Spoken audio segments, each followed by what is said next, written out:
entonces estamos mintiendo. De madrugada te buscaré, decía aquella antigua alabanza, que es un salmo realmente, ¿no? De madrugada te buscaré. ¿Quién se levanta de madrugada a buscar a Dios? Se levantan de madrugada para ir a trabajar. Se levantan de madrugada para recorrer horas en sus vehículos para ir a su puesto de trabajo. ¿No será que tendríamos que revisar un poquito el cancionero? ¿No será que tendríamos que hacer lo que dice la Biblia, cantar con inteligencia? Porque yo me levanto de madrugada, yo te amo, yo te honro, yo te sirvo. Eso no cuesta nada al decirlo, ¿saben? Eso lo puede decir cualquier persona. Pero tenemos que ser coherentes. Yo creo que a estas alturas de nuestra vida, si no somos coherentes, en algo estamos fallando. Porque yo, como dije hace unos días aquí, cuanto más tiempo llevemos en los caminos del Señor, más se nos tiene que exigir, evidentemente. No se le puede pedir la misma responsabilidad y seriedad y compromiso a un niño de 4, 5, 6 años que a un hombre ya con 20, 25, 30 años o más. Entonces, nuestra vida cristiana tiene que ser un reflejo de una madurez que ya supuestamente tenemos en nuestras vidas. Hay cristianos que llevan toda la vida congregándose y nunca han leído la Biblia entera. Nunca la han leído completa. De hecho, hay hermanos que me han dicho, después de los días del confinamiento, de la pandemia en el año 2020, en marzo del 2020, que recién en aquellos cultos, en aquellos días, es cuando se plantearon por fin, en serio, comenzar a leer la Biblia, cosa que prácticamente ni hacían. Y algunos llevaban 10, 12, 15, hasta 20 años congregándose en una iglesia y no habían leído la palabra del Dios que dice que aman, honran y sirven. Es una incoherencia increíble. Es una incoherencia tremenda. Decir yo te amo, decir yo te adoro, decir yo te sirvo, está muy lindo, está muy hermoso. A nosotros los cristianos nos gusta cantar, ¿verdad? Nos gusta adorar al Señor. Pero tenemos que preguntarnos, Señor, lo que te estoy cantando, ¿realmente estoy dispuesto a llevarlo al terreno de la realidad, al terreno de la práctica? Porque hubo un hombre, un discípulo de Jesús, que ustedes saben de quién voy a hablar, de Pedro, que le dijo en una ocasión al maestro, Señor, aunque todos estos te abandonen, yo nunca te abandonaré. Yo si tengo que ir hasta la muerte, estoy dispuesto a ir a la muerte. Tal vez fue sincero en su palabra. Tal vez fue muy honesto a la hora de decir eso, pero número uno, estás menospreciando a los demás. ¿Cómo que si todos estos te abandonan, yo nunca te abandonaré? ¿Y tú qué sabes lo que van a hacer los demás? ¿Por qué miras por encima del hombro a tus compañeros, a tus hermanos? ¿Por qué los miras así, tan despectivamente, como diciendo, de estos no te puedes fiar ni de uno, pero de mí no te preocupes, que yo voy a seguirte si hace falta hasta la muerte? Un error terrible, menospreciar a los demás, creernos superiores a los demás, pensar que los demás no son como nosotros en cuanto a nivel de madurez o en cuanto a nivel de compromiso o de santidad. Primer error grave que cometió Pedro. Segundo gravísimo error, proponerle o prometerle al Señor algo que no va a cumplir. La Biblia dice es mejor no prometer que prometer y no cumplir. Eso dice la palabra de Dios. Pero él le prometió al Señor que le acompañaría hasta la muerte y no cumplió con su palabra. Mintió. Luego el cristianismo no solamente se vive con el corazón, con los impulsos del corazón, con las emociones, sino con la cabeza. El apóstol Pablo dijo que él es nuestro culto racional. No es una locura, no es que yo me emociono. Señor, te seguiré a donde quiera que tú vayas. Pero primero déjame que me despida de mi padre. Primero déjame que... Y el Señor dice, quédate en tu casa, no me sirves. ¿Verdad? Creo que falta mucha cabeza en la iglesia. Hay mucha emoción, hay mucho impulso, hay muchos deseos hermosos. Pero tiene que haber una sana combinación, un equilibrio entre la cabeza y el corazón. Porque de lo contrario, podemos convertirnos en personas emocionales Y las personas emocionales, dice la Biblia en la carta de Pablo a los Efesios, que son tremendamente fluctuantes. Hoy están, mañana no están. Hoy a por todas, mañana no sé dónde me he metido, etcétera, etcétera, ¿verdad? Así que es cabeza y corazón. Siguiente error que cometió fue cuando el Señor Jesús fue al jardín de Getsemaní, al huerto de Getsemaní, a orar. Y le dijo a sus discípulos, incluido a Pedro, orad por mí, porque hoy, esta noche, mi alma está triste hasta la muerte. Esto es para los que dicen que un cristiano no puede estar triste. Si mi Señor estuvo triste y pidió oración, ¿cómo no voy a estar yo en algún momento de mi vida decaído, triste o desanimado? ¿Verdad? ¿Y qué hizo el Señor? ¿Ocultó su tristeza? ¿Aparentó, fingió que estaba pasándolo mal? No, Él pidió oración. Como tenemos que hacer todos y cada uno de nosotros. Hermanos, oren por mí. Yo oro por ustedes, ustedes oren por mí. Mutuamente nos apoyamos juntos en el nombre del Señor. El Señor va al huerto de Getsemaní a orar. Y Él, curiosamente, nos dice, de los 4 evangelios, hay uno que nos dice que Él llevaba escondida en su ropa una espada. No sé para qué tiene que llevar un discípulo de Cristo una espada, o un cristiano una pistola, o una metralleta.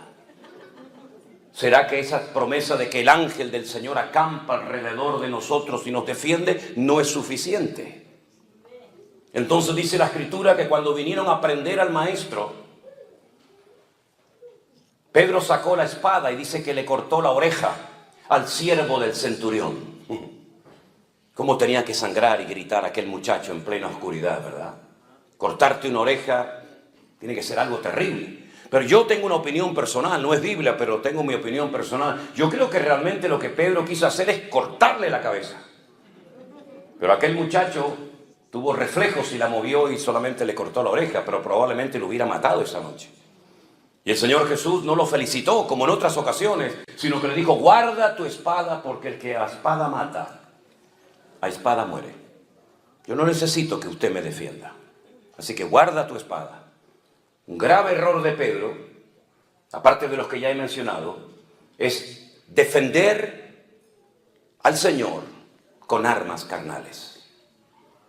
La Biblia dice, aunque andamos en la carne, no militamos según la carne. Porque las armas de nuestra milicia no son carnales, pero son poderosas en Dios para destruir fortalezas y para llevar cautivo todo pensamiento a la obediencia de Cristo Jesús. No es con espada, no es con ejércitos, es con mi Santo Espíritu, dice el Señor. Y la Biblia habla de una espada, pero la espada del Espíritu, que es la palabra de Dios. Y no mis armas carnales, como puede ser el carisma, la elocuencia, la experiencia, etcétera, etcétera. Otro error terrible que cometió Pedro. Pero siguió descendiendo, porque se había olvidado de una palabra que el Señor le había dado esa noche. Antes de que el gallo cante, tú me negarás 3 veces. Cuando hay una palabra del Señor, y en este caso una palabra específica para la vida de Pedro, tú tienes que valorar y tener en cuenta que hay una palabra detrás de tus acciones, detrás de tus actos, y tú no la tienes en cuenta. Tú sigues empeñado en demostrar que tú eres mejor que nadie. Tú sigues empeñado en convencer al Señor de que esa palabra no puede ser así, sino que yo te voy a ser fiel hasta la muerte. Y no fue así, todos lo sabemos. Siguió al Señor cuando es prendido por los romanos, pero lo sigue, dice la Biblia, de lejos. ¿A qué distancia estás viviendo de Cristo? Las ovejas, cuando se separan del rebaño a más de 15 o 20 metros, se pierden porque tienen una muy mala visión. Y por eso se pierden y necesitan de un pastor, porque tienen una vista terrible, un olfato pésimo, un oído pésimo y no tienen sentido de la orientación. Y Pedro seguía al Señor, pero, dice la Escritura, de lejos. Y no se puede seguir al Señor, y menos en estos tiempos, de lejos. No se puede seguir al Señor de lejos. Pero hay un paso más. La Biblia dice que mientras estaban interrogando al Señor en la mazmorra, en la cárcel que tenía uno de los sumos sacerdotes llamado Caifás, él estaba calentándose al fuego junto con los romanos. Dime con quién andas y te diré quién eres, dice el refrán. El que al buen árbol se arrima, buena sombra le cobija. Y Proverbios dice, Él anda con sabios y sabio serás. Te estás calentando en un fuego ajeno.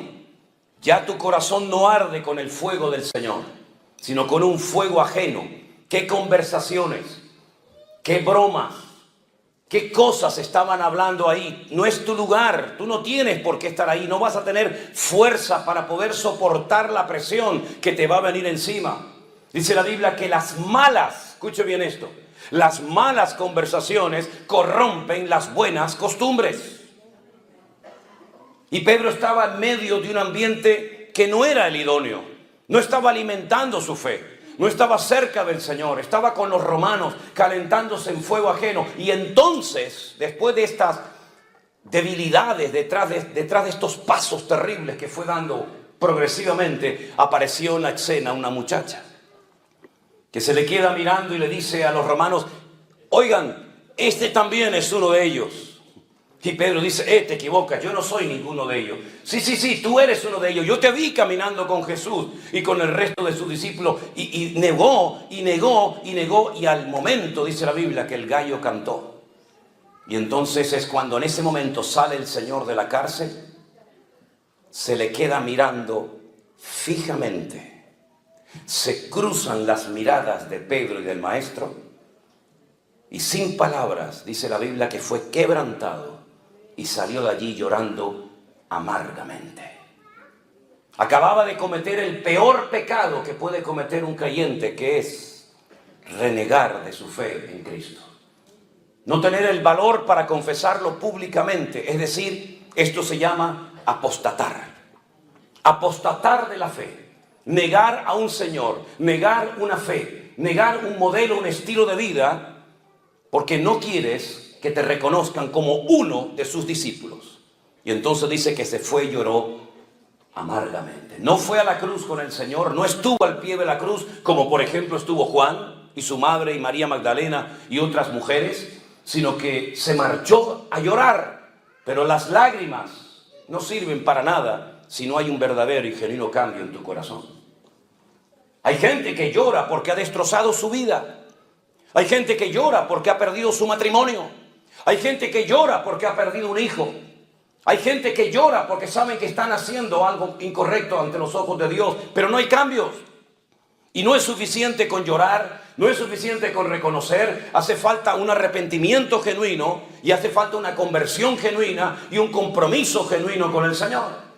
Y Pedro lo único que hacía era llorar y llorar y llorar, pero las lágrimas solamente no cambian a nadie.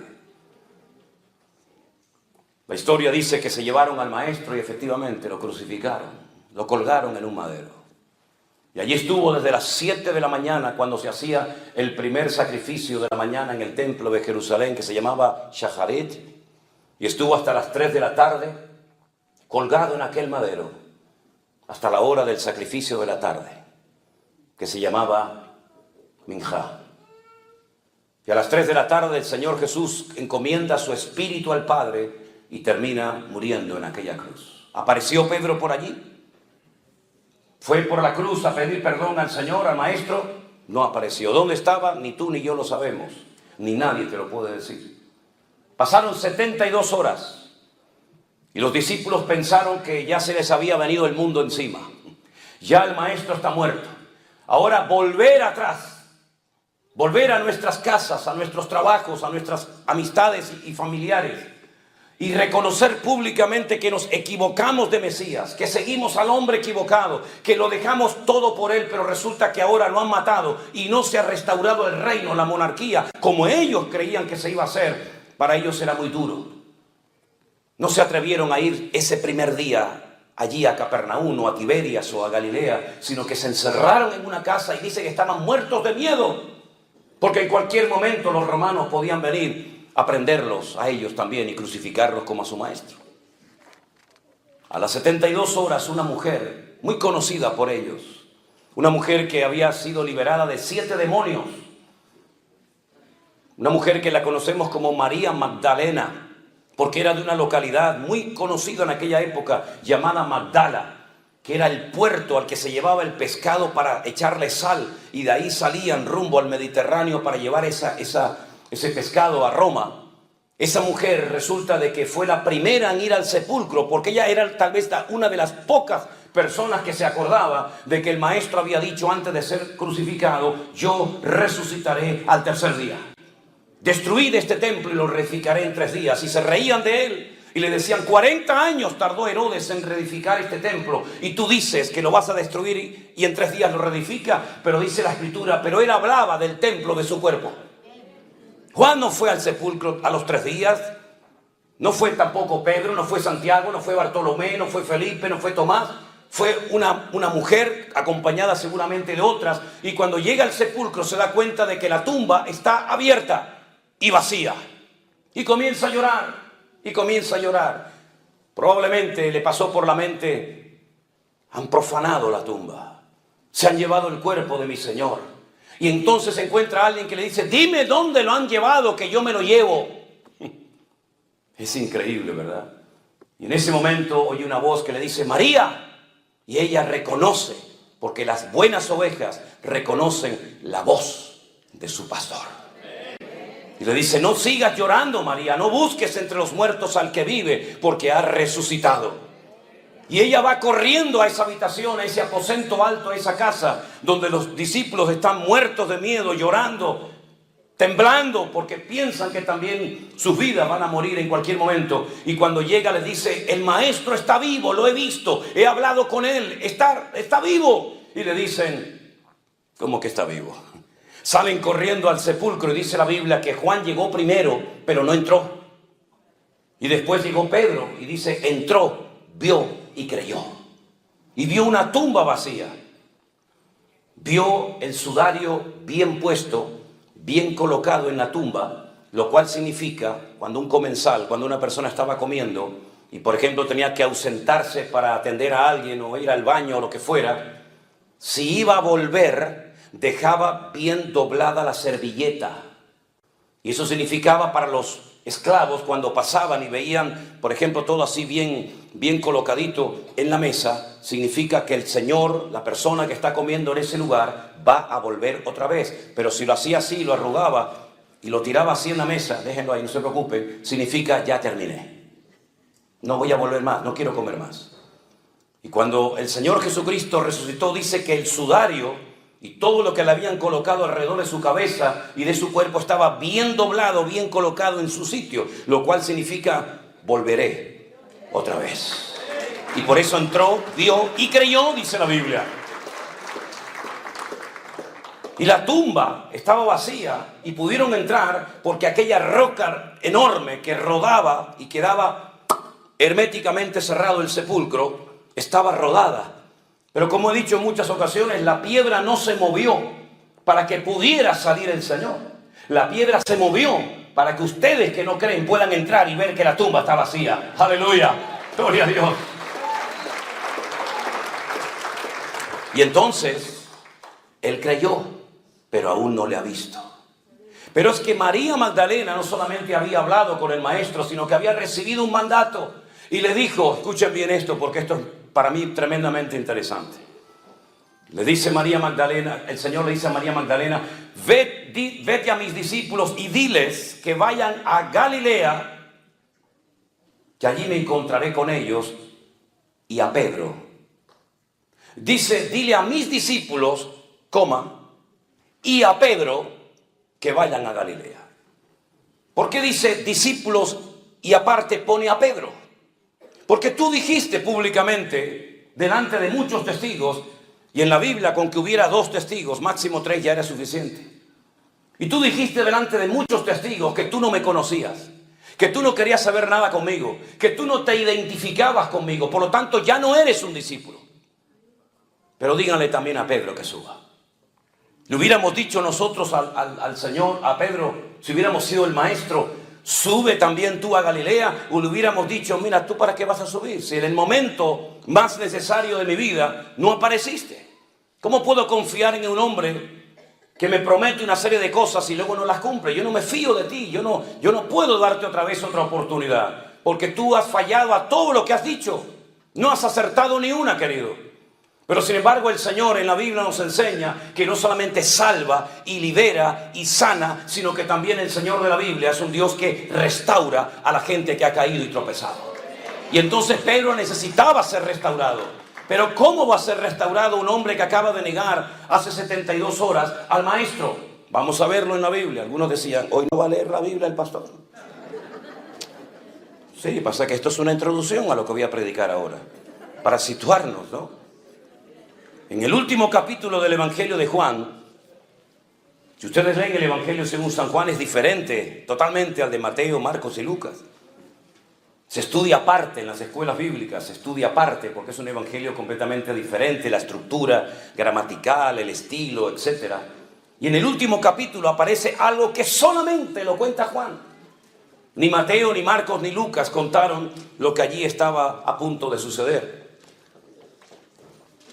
Dice en Juan capítulo 21, yo espero que ustedes no sean de esos creyentes que están de moda, que ya no vienen con la Biblia a la iglesia o al culto. Siempre digo, si usted no trajo Biblia, siéntese al lado de un hermano que seguramente la traiga. Incluso algunos prefieren traerla en el teléfono celular para que la gente, los vecinos, nos digan, ah, mira, es cristiano, va con la Biblia. Espero que usted no sea uno de esos, ¿verdad? Juan capítulo 21 dice, vamos a leer a partir del verso 1. Después de esto, Jesús se manifestó otra vez a sus discípulos junto al mar de Tiberias y se manifestó de esta manera. Estamos en el norte de Israel, estamos en el mar de Tiberias o Genesaret o el Kineret. Y allí estaban juntos Simón Pedro, Tomás, llamado el Dídimo, la palabra Dídimo significa gemelo, era gemelo de otra persona, Natanael, el de Caná de Galilea, los hijos de Zebedeo y los otros y dos de sus discípulos. Simón Pedro les dijo, voy a pescar. Y ellos le dijeron, vamos nosotros también contigo. Fueron y entraron en una barca y aquella noche no pescaron nada. Nada. Cuando ya iba amaneciendo, fíjense, se fue de noche a pescar y ya está amaneciendo, es decir, ha estado toda la noche intentando pescar. Y cuando ya iba amaneciendo, se presentó el Señor Jesús en la playa, mas los discípulos no sabían que era Jesús. Y les dijo, hijitos, ¿tenéis algo de comer? Y le respondieron, no. Él les dijo, echad la red a mano derecha de la barca y hallaréis. Entonces la echaron y ya no podían sacar por la gran cantidad de peces. Entonces aquel discípulo a quien Jesús amaba le dijo a Pedro, es el Señor. Simón Pedro, cuando oyó que era el Señor, se ceñó la ropa porque se había despojado de ella, se echó al mar y los otros discípulos vinieron con la barca arrastrando la red de peces, pues no distaban de tierra como 200 codos. Al descender de la barca a tierra, vieron puestas unas brasas y un pez encima de ellas y pan. Jesús les dijo, traed de los peces que acabáis de pescar. Subió Simón Pedro y sacó la red a tierra llena de grandes peces, 153.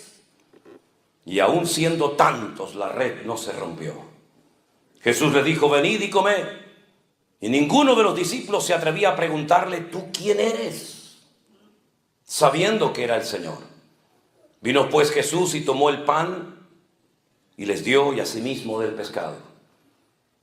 Esta era la tercera vez que Jesús se manifestaba a sus discípulos después de haber resucitado de los muertos. Podríamos hablar mucho acerca de esto, pero quiero destacar lo siguiente.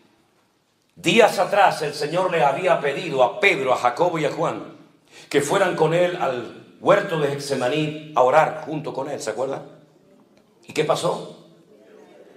Se quedaron dormidos. Los despertaba y se volvían a quedar dormidos. Los despertaba y se volvían a quedar dormidos. Y ya la tercera vez le dijo el Señor, seguid durmiendo. ¿No habéis podido velar conmigo una hora? ¿No os he pedido toda una noche de vigilia? ¿Os he pedido una hora de oración juntamente conmigo y no habéis sido capaces? Y ahora resulta que se nos encuentra en el mar de Galilea y dice la Biblia que han estado toda la noche hasta el amanecer intentando pescar y no han pescado nada. Oye, qué curioso, ¿no? 3 días atrás te quedabas dormido cuando te pedí que oraras por mí una hora y ahora para tu trabajo has estado toda la noche sin obtener ningún tipo de resultado y no te ha entrado sueño. Qué cosa más rara, ¿no? Bueno, eso pasa hoy en día también a algunos cristianos. Hermano, no tengo tiempo para leer la Biblia, no tengo tiempo para ir a la iglesia, no tengo tiempo para las cosas del Señor, pero luego para tu trabajo siempre te las arreglas para tener tiempo. Eso pasa en Europa, en Estados Unidos diferente, porque ustedes están en un nivel espiritual superior al nuestro. Nosotros de la vieja Europa estamos todavía en pañales, ustedes ya han superado esto, ¿verdad? Bueno, está bien. Cuando hubieron comido, ya están satisfechos, ya han comido, ¿no? Ya están contentos. Ok, ahora viene. Fíjense cómo el Señor restauró a Pedro. Jesús le dijo a Simón Pedro: Simón, hijo de Jonás. No el Jonás del Antiguo Testamento, evidentemente, otro Jonás, ¿no? ¿Por qué le menciona al Padre? ¿Qué tiene que ver el nombre del Padre con lo que el Señor está a punto de hacer en Pedro? Simón, hijo de Jonás, ¿me amas? ¿Me amas más que estos? Y él le respondió: sí, Señor, tú sabes que te amo. Y él le dijo: apacienta mis corderos. Jonás fue un profeta que sabía la voluntad de Dios, pero fue un profeta rebelde. No quiso poner en práctica el llamado de Dios para su vida. Y por eso te estoy mencionando el nombre de tu padre, porque has actuado hace unos días atrás exactamente igual, bajo la misma rebeldía y desobediencia de aquel profeta del Antiguo Testamento llamado Jonás, que estaba en Israel. El Señor lo manda a Nínive y él coge un barco en Jaffa o en Jope y se va en dirección opuesta rumbo a España, donde está Tarsis, en el sur de España. Y tú has sido exactamente igual. Tú prometiste un montón de cosas. Tú dijiste que ibas a estar allí. Tú dijiste que aunque todos me abandonaran, contigo se podía contar. Tú has sido otro Jonás, que sabías lo que tenías que hacer, pero no lo cumpliste. Por eso le recuerda el Señor el nombre de su papá, de Jonás, el profeta rebelde. Y le pregunta al Señor: ¿tú me amas? Y Pedro, como siempre, con esto, con el corazón, no con la cabeza. Sí. Cristo, yo te amo. Bueno, pues si me amas, demuéstralo. Apacienta mis ovejas, involúcrate en mi reino, involúcrate en mi obra, atiende a la gente, haz algo, mijo. No estés ahí, bendíceme, ayúdame, prospérame. Tal vez por eso el Señor nos llamará ovejas, porque todo lo que pedimos termina en me. Bendíceme, cúrame, sáname, guíame, muéstrame, ¿verdad? Apacienta mis ovejas, involúcrate, haz algo, métete en el barro y mánchate también junto con los demás. Como parece ser que la respuesta fue muy precipitada y nada pensante, el Señor volvió la segunda vez a preguntarle: Simón, hijo de Jonás, ¿me amas? Pedro le respondió: sí, Señor, tú sabes que te amo. Entonces le dice: pastorea mis ovejas. Lo vuelve otra vez a poner en primera línea. Estoy dándote una segunda oportunidad. Estoy volviendo a confiar en ti. Tú me has negado, pero yo te vuelvo a restaurar. Yo te vuelvo a poner en primera línea, apacentando las ovejas, apacentando mis corderos, atendiendo a la gente. Te estoy restaurando, te estoy dando otro voto de confianza. Aprovechalo. Y la tercera vez le dice el Señor: Simón, hijo de Jonás, ¿me amas? Parece que ahora entendió. A la tercera va la vencida, dicen por ahí, ¿no? Pedro se entristeció de que le dijese la tercera vez: 3 veces me negaste.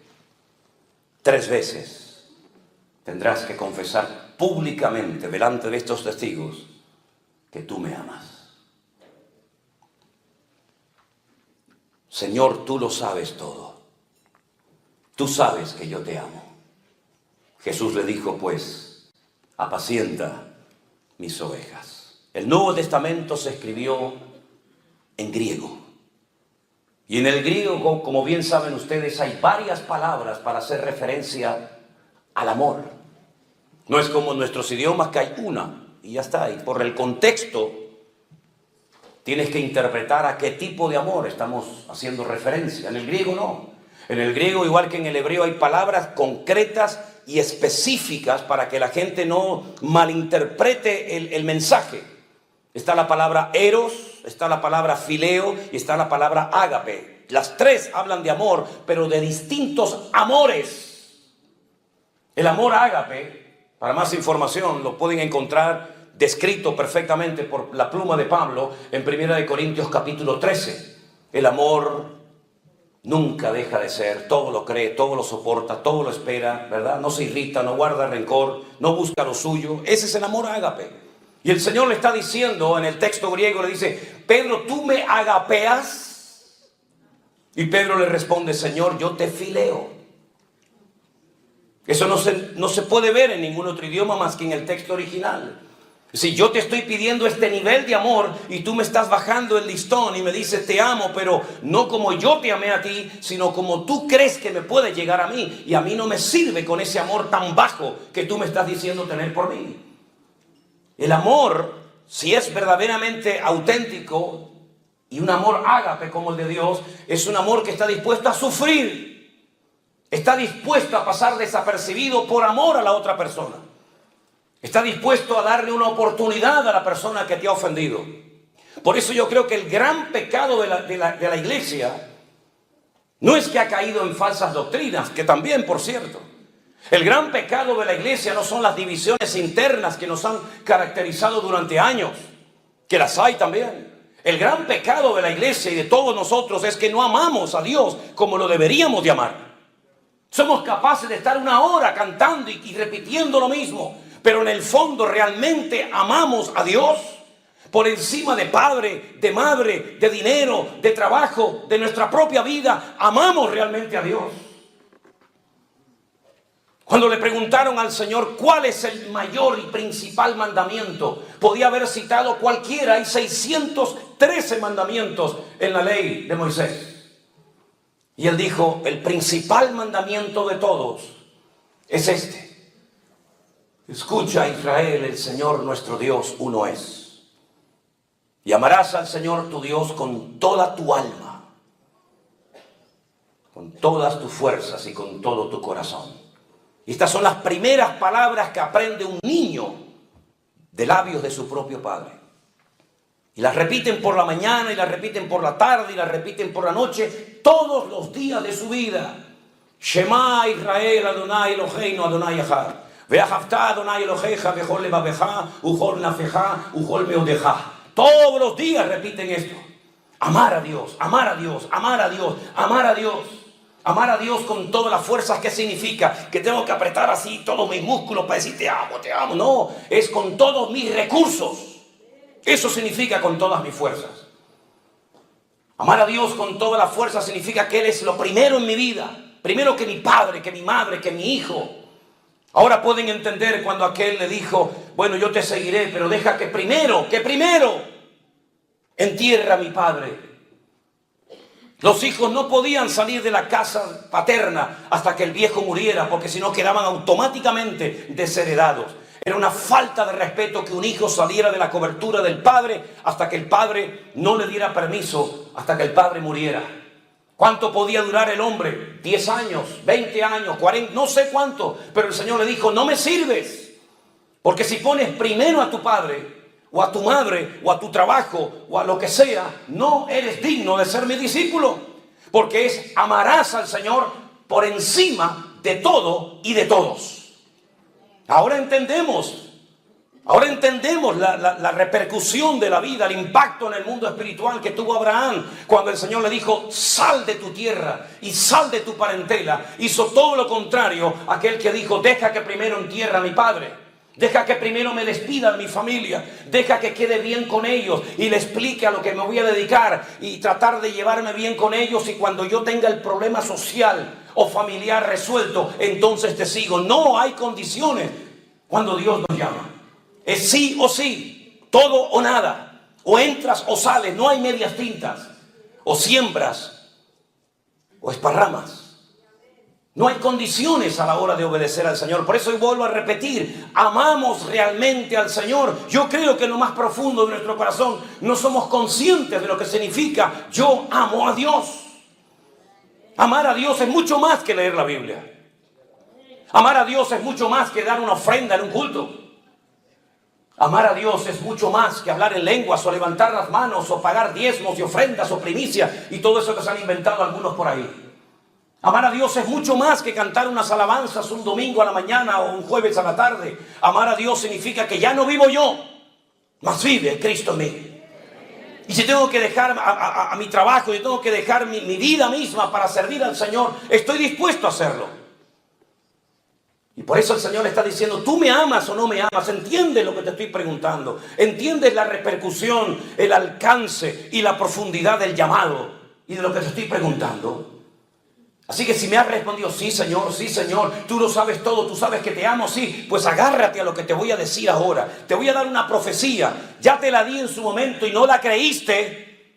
Cuando te dije, antes de que el gallo cante, me negarás 3 veces. No la creíste, menospreciaste la palabra, seguías insistiendo en que no es así. No, Señor, no es así. Bueno, pues te voy a dar otra vez si ahora lo entiendes. Cuando tú eras joven, Pedro, te ceñías, ibas a donde querías. Le está diciendo el Señor, en otras palabras, has hecho toda tu vida lo que te ha dado la gana. Ahora voy aquí, ahora voy allá. Es decir, tienes una agenda tú. Y en esa agenda hay gente que quiere meter a Dios. Pero Dios no tiene que ser puesto en ninguna agenda personal o privada. Es más, con Dios no se usa agenda, porque Él es mi agenda propia. Así que cuando eras joven, te recuerdo que te ceñías, ibas a donde querías. Es decir, eras un caballo desbocado, hacías lo que te daba la gana, hablabas con quien te daba la gana, ¿verdad? Mas cuando ya seas viejo, es decir, cuando madures, estos son eufemismos, es una forma de transmitir un mensaje. Como cuando Pablo dijo, cuando yo era niño, ¿se acuerdan? Yo hablaba como un niño, pensaba como un niño, juzgaba como un niño. Mas cuando ya fui hombre, cuando maduré, cuando crecí, dejé lo que era de niño.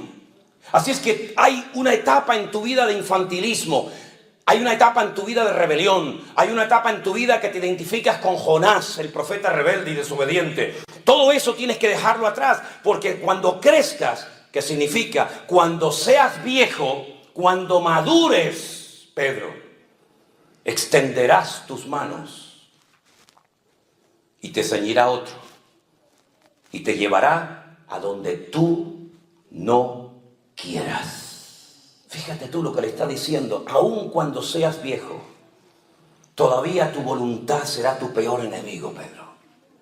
Te van a llevar a la muerte, te van a llevar a la crucifixión y todavía tendrás una lucha en tu interior tremenda. ¿Cómo puedo vencer esa lucha?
Ese enemigo que llevo dentro, esa batalla que se parece a aquella batalla que tenía aquella mujer embarazada cuando decía, Dios mío, se están matando, se están peleando, se están dando patadas y puñetazos mis hijos en mi vientre, pero ¿esto qué es? ¿Qué me pasa? Tengo una lucha dentro de mis entrañas. Y se fue a consultar con el Señor y le dijo, es que llevas 2 en tu vientre. Y por eso esos 2, uno representa la carne y otro representa el espíritu, y son antagónicos, son opuestos, van a ser enemigos toda la vida. Y hablo de Jacob y Esaú, ¿se acuerdan? Pues en nuestro interior llevamos una batalla, una guerra. Por eso dice Pablo que nuestra batalla no es contra sangre y carne, sino contra principados, contra potestades, contra gobernadores de las tinieblas, contra huestes espirituales de maldad en las regiones celestes. Hay una guerra. Quiero, pero no quiero. Sí, pero no. Voy, pero en el fondo no. Es esa guerra. ¿Cómo se vence esa guerra? Miren a Jesús lo que hizo. Se metió dentro del huerto de Getsemaní y dijo: Padre, no se haga mi voluntad, sino la tuya. Y fue quebrantado, fue triturado allí. Y dijo: pasa de mí esta copa, más no se haga mi voluntad sino la tuya. Es decir, es una guerra que no se gana de pie, es una guerra que se gana de rodillas. Cuando dice: Señor, yo me rindo. Me rindo.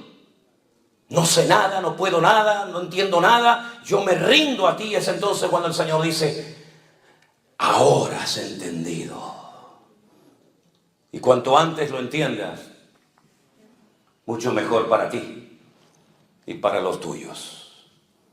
Así que vas a llegar a esa edad avanzada y te van a llevar a donde tú no quieras. Y ahora dice, porque allí estaba oyendo como testigo Juan, y dice: esto dijo, dando a entender con qué muerte había de glorificar a Dios. Y dicho esto le dijo: sígueme. Has dicho que me amas. Lo acabas de decir ahora 3 veces. Te han oído todos.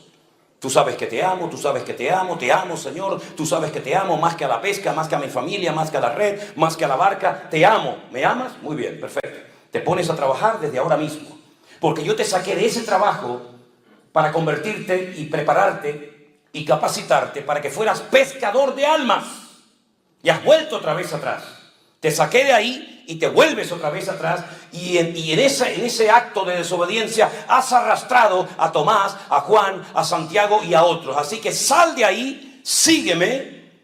Y quiero que sepas que el premio que te voy a dar al final de la carrera es que te voy a dejar que te maten, que te cuelguen, que te crucifiquen exactamente igual que me hicieron a mí. Oh. Amamos al Señor. Amamos al Señor. ¿Quién está soñando con jubilarse? No sé cómo llaman, jubilarse, con retirarse y decir: bueno, yo cuando tenga una cierta edad me compraré un rancho con mis caballos, mis gallinas, mis ovejas, disfrutaré de la vida, viajaré por Europa, iré por aquí, iré por allá, iré a ver al pastor Manolo Sierra a Tenerife, iré con él a Israel. Me compraré mi buen auto y terminaré mis días rodeado de mis nietos y de mis bisnietos y etcétera, etcétera. El Señor le dijo: olvídate de eso. La guinda, la corona del pastel va a ser que termines tus días crucificado, dando tu vida por mí. ¿Te imaginas que el Señor nos dijera eso a nosotros? Gracias a Dios que no sabemos de qué vamos a morir, ni cuándo, ni dónde. Gracias a Dios que no sabemos si moriremos de un accidente de tráfico, de una caída de un avión o de lo que sea. Gracias a Dios que no lo sabemos, pero Él sí lo sabía. Él sí sabía de que iba a morir.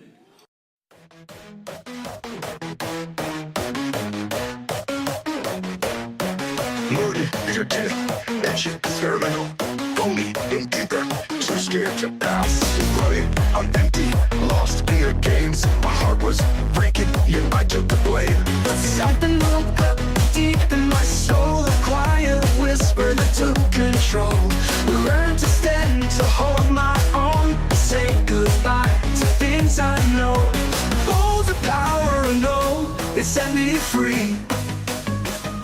Letting go of what wasn't meant for me.